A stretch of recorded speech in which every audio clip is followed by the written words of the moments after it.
All right, so they did it. They had a gimmick in the night one main event where Seth was selling his knee. So coming to night two, he was injured.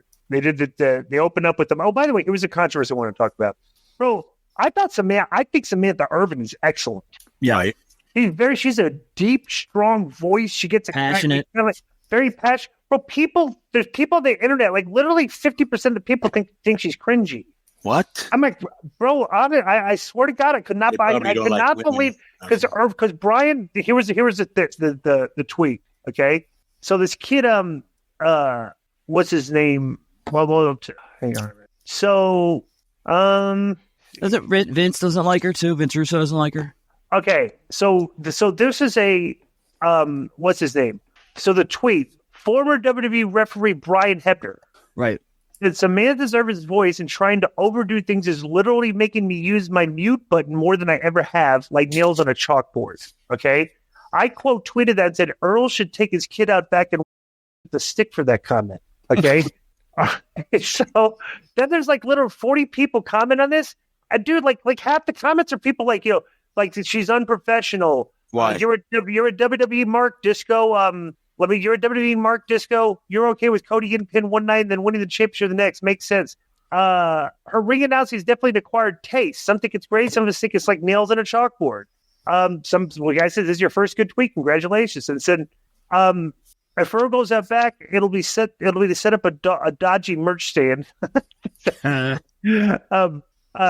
Somebody says she was amazing. Somebody says she could run her nails on my chalkboard any day. Let me see. People can't have opinions different from others. I agree. She's very annoying. Like, what? I don't know. I think she's excellent. She brings it. It's professional wrestling. Like, this is sports entertainment. The ones that are bearing are probably the guys that go there with 5 of their friends and have no social or female interactions. Yes, the arrogant nerds that I'll refer to. Right, exactly. The arrogant know-it-all nerds. Right. Let me tell you about Samantha. First of all, great voice. You can tell she's having fun. She's having the time of her life, right? Very infectious, beautiful smile, dresses nice. And she's the girl of my boy, Ricochet. Yeah, anybody that thinks she sucks, everybody's got, an opinion and everything's subjective. But bro, if you're telling me that you think she's bad, I would question a lot of... Right. Yeah. I'd smack that person for being misogynist. I would fly Shibata in the head, but you, nothing. Right. And then do voice. And then give you that forearm that he gives everybody after he sells theirs. And then I would have a phone translater. That's great. So night 2. That's great. The phone translator. So night 2, they had this group called War and Treaty. And then before God Bless America, this was actually really good. I was like, wow. I was like, so then they introduced Stephanie. She comes out and, fires everybody up. And then the bagpipe I like that. band comes out, and it's for Drew. I was hoping that. Have you ever seen the video for Jump Around? Yeah. I was hoping when I saw the bagpipes that's what they were going to play. Right. So Seth comes out with another weird looking outfit. And he had like a string band playing, and Punk said Liberace was rolling in his grave. That'd be pretty funny. Punk's out there. I think so. Right. That was funny. That was good. So then they have the match, and bro, this is okay. So this is a world title match on WrestleMania. Right. This match was only 10 minutes, but they didn't need 10 minutes because the story was right.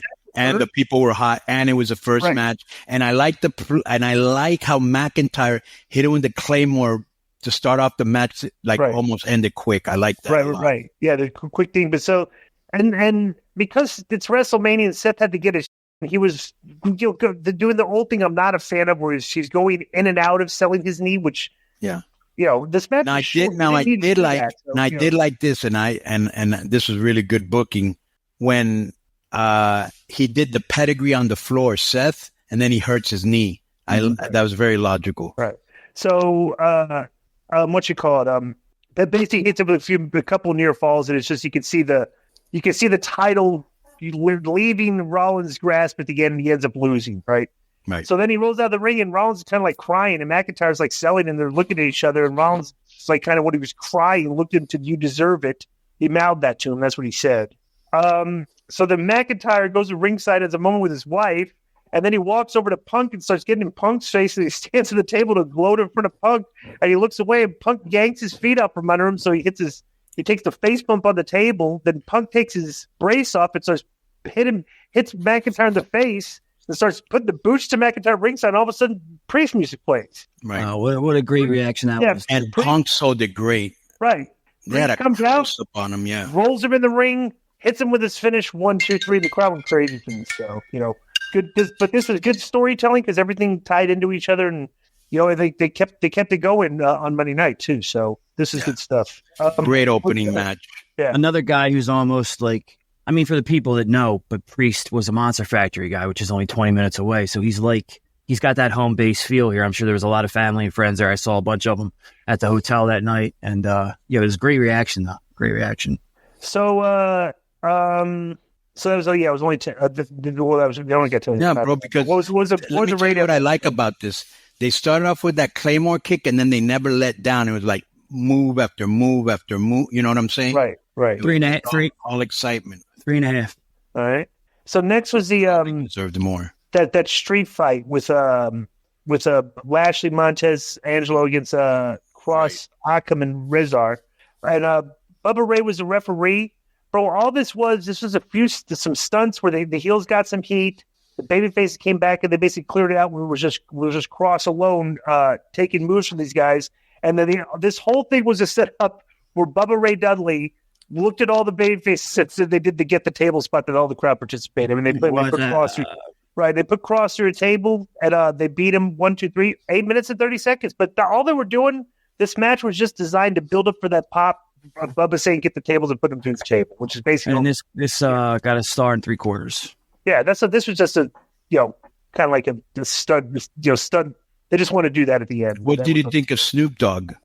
He's funny as usual. Yeah. Yeah. Afterwards, he comes and joined them inside the ring for the post match. And McAfee said Snoop and Dr. Dre been working in the studio together. Interesting. So Powell's POV is exactly this. Like, this is Powell's POV.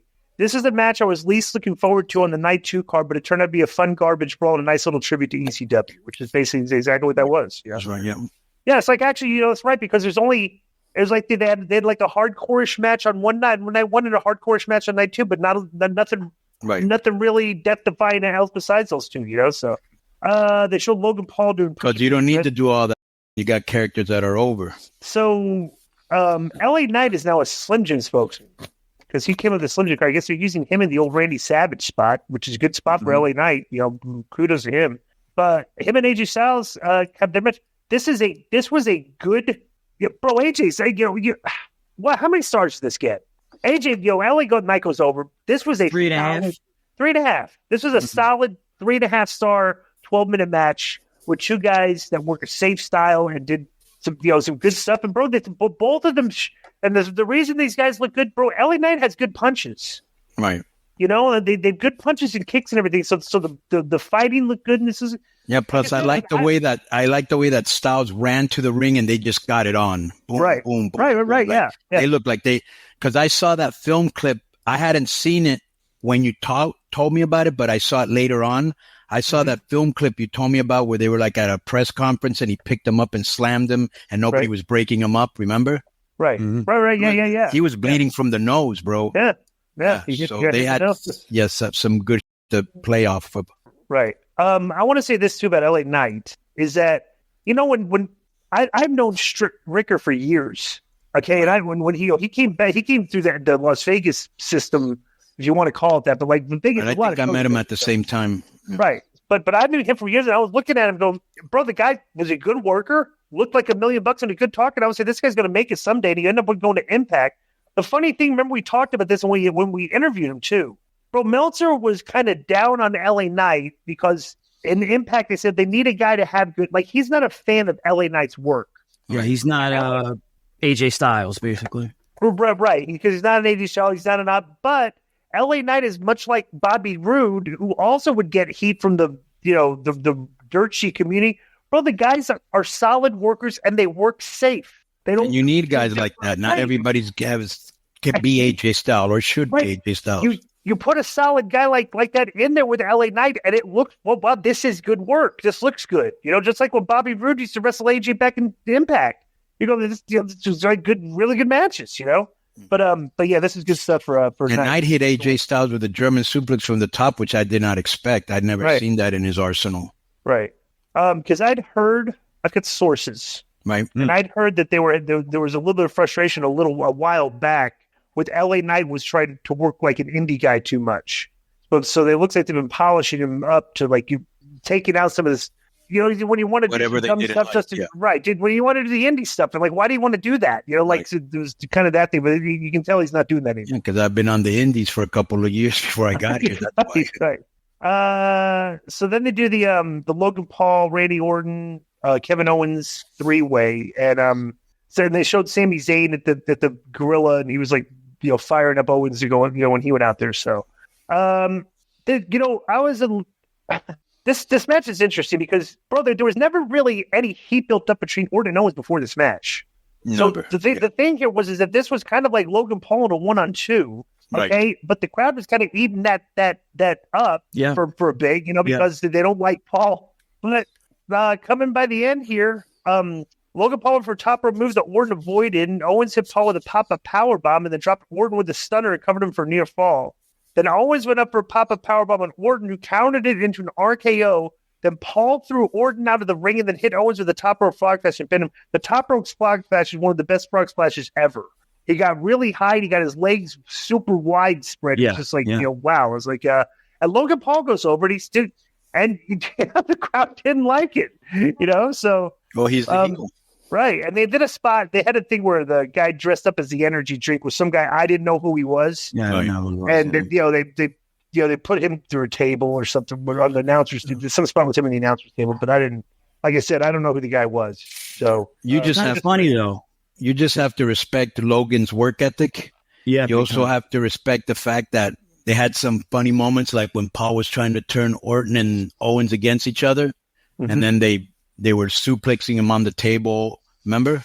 Yeah. And realizing, well, only one of us can win. Right. They were taking turns suplexing him. This was good. Yeah. It's kind of funny because when you look at the card and stuff, this looks like one of those matches where it was like, what are we going to do with Paul? Oh, we got Owens. Owens is, Orton doesn't have anything yet. And it's like maybe they were some of the last few guys left that they wanted to give a slot. So boom, next thing you know, they got a 3-way match. But it's the perfect guys for that because Paul's so. They've been building this for weeks. So but it looks like it looks like a cluster. But the crowd loved it, and it's the perfect guys to have in there with Paul too, because Owens is so beloved, and Orton's just a legend at this point. Right. What was the star ratings in this show? That got 4.25. 4.25. This is good. And it was only 17 minutes. Still hasn't been the only 20-minute match on the entire pay-per-view so far had been the main event of night one. Right. Should have been shorter. So next is Iyo Sky against Bayley. Bayley comes out on the stage and she comes with 4 maskmen in an Egyptian garb, and this is kind of like almost had undertones to it because of I don't know, kind of that's kind of a weird visual, and then so they come in solid match. Iyo Sky's I never really noticed Iyo Sky because she does, I don't know, like I wasn't interested in her character. But when she's in there with another good worker, she does excellent work. Bayley used a top rope support after feet. After she got knocked down, the crowd came to life, and Bayley executed back suplex and went up top and hit an elbow drop. And then she put Sky down with the rose plant and got the 1, 2, 3. What'd you think of this? The Iyo Sky. This was a very good match. Uh-huh. This was good. 14 minutes. This was good from the beginning to the end. Great entrances. I liked their lockup. It wasn't like that girls lockup where they jump into the lockup, like they lock up kind of like men, or like the way you should. It was competitive, back and forth. This was good. Mm-hmm. How many stars did this get? This was 4.5. Yeah, I like Bayley's entrance, which was like an Egyptian Cleopatra with the 4 guys carrying on her shoulder. Yeah. Samantha Irving was great here. I cannot see how anybody would say otherwise. What if the 4 guys carrying to the ring were all dressed in G-strings? Would you pop? That would have been great. Let me read you Pal's POV of this, right? Yeah. They showed George Kittle selling it when she won. Pal's POV is a very good match. It felt like a bit of a sleeper, if only because Sky's title reign was so awful. As I've mentioned, she had one televised title defense all year and like 3 title defenses at live events. I have no idea why they didn't do more with Sky while she was champion, but she and Bayley really rose to the occasion with a strong performance, and live card was really hot for Bayley's win. 100%. 100%. So some comedian, Michael Che was there for a second. Oh, Michael Che could see it. So Michael, I didn't see this. Michael Che was there. I didn't see it either. You know the guy, the white guy that he does the on the Saturday Night Live, they do the skit, the news thing. Yeah. You know that guy met what's her name? He's married to Scarlett Johansson. Yeah, he met her on the set, and because he's a pretty boy, and everything. And they met on the set, and they got married. So that's pretty funny. They actually do a very funny gimmick every year. Those two, where they do they say we have some jokes, right? like they've been given jokes to tell people, right? Right. And they always play off it like he's the snobby white college kid, right? And but like with the black guy.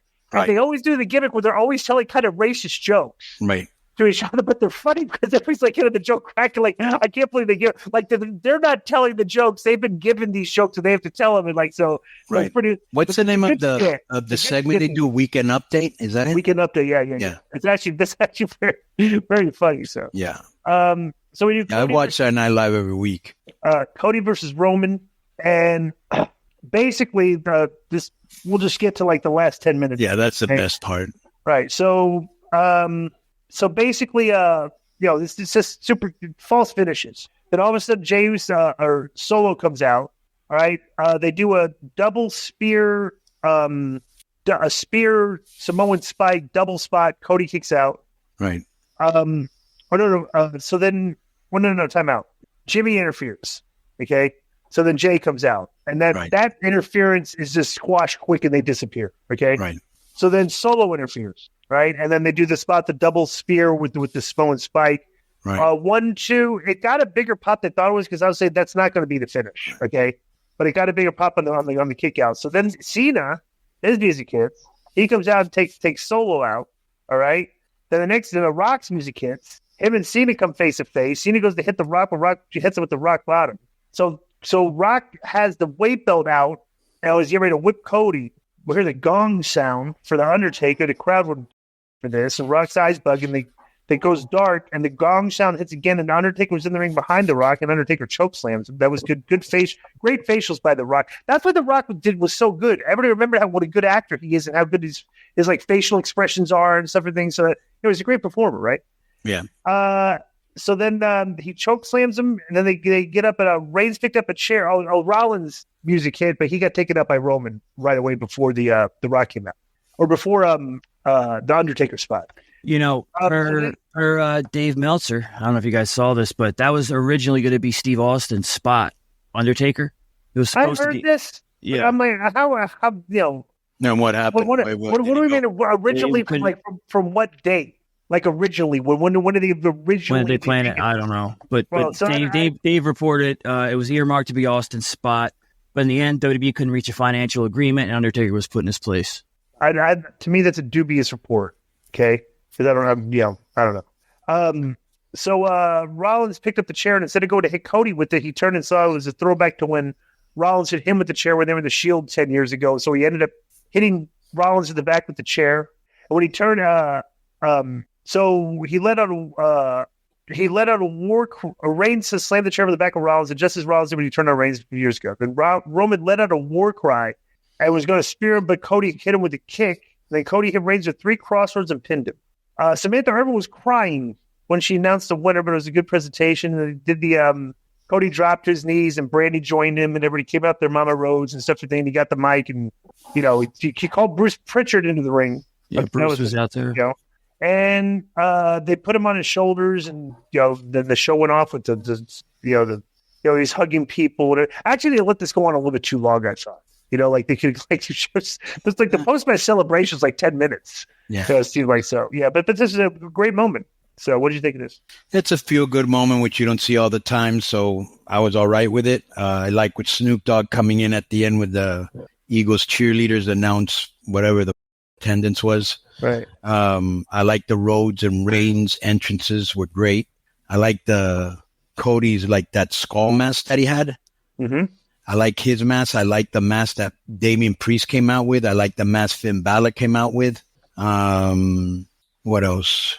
Then at the end, I like when Orton came in and hugged Rhodes, you know, like full circle. So great way to end the show. Those last 10 minutes were great. Yeah. Yeah, and the match got 4 3/4 stars. Something, there was just a little something that kept it from that 5-star mark, you know? Yeah, the fact it was WB and not AEW was fun. But it was, good match. So, good show. I think I've already spoken about this. So I know. Now the story's been told. So yeah. You guys probably won't have an answer for this because it's one of those questions, but I'll ask anyway. Where do you guys, a lot of people are saying best WrestleMania ever, all that. What do you think about that? One of the good ones, one of the from a production standpoint, it's up there. Absolutely, bro. They're going to top each other every year as they get with AI tools for video production and stuff. I think they're just going to go even another level coming up. But the entrances were unbelievable. You know, so I mean, I don't know. It's just good stuff. So I can't. You know. I don't know what that means. It's the greatest WrestleMania of all time. I just know I was entertained for 2 straight days. Yeah. Well, yeah. That's something. All right. So that's been our WrestleMania reviews. A little late, but better late than never. Boom. Yo, what's up? I just want to thank you guys for watching this clip. Don't forget to hit the like button, leave a comment, and subscribe. And join our YouTube membership for hours and hours of exclusive, unedited, uncensored content, and being a member will help you get involved in our upcoming live streams. Thank you for your support. Thank you for riding with us. I know you got a lot of other podcast choices, be it wrestling or other ones, and thank you for picking us. Boom.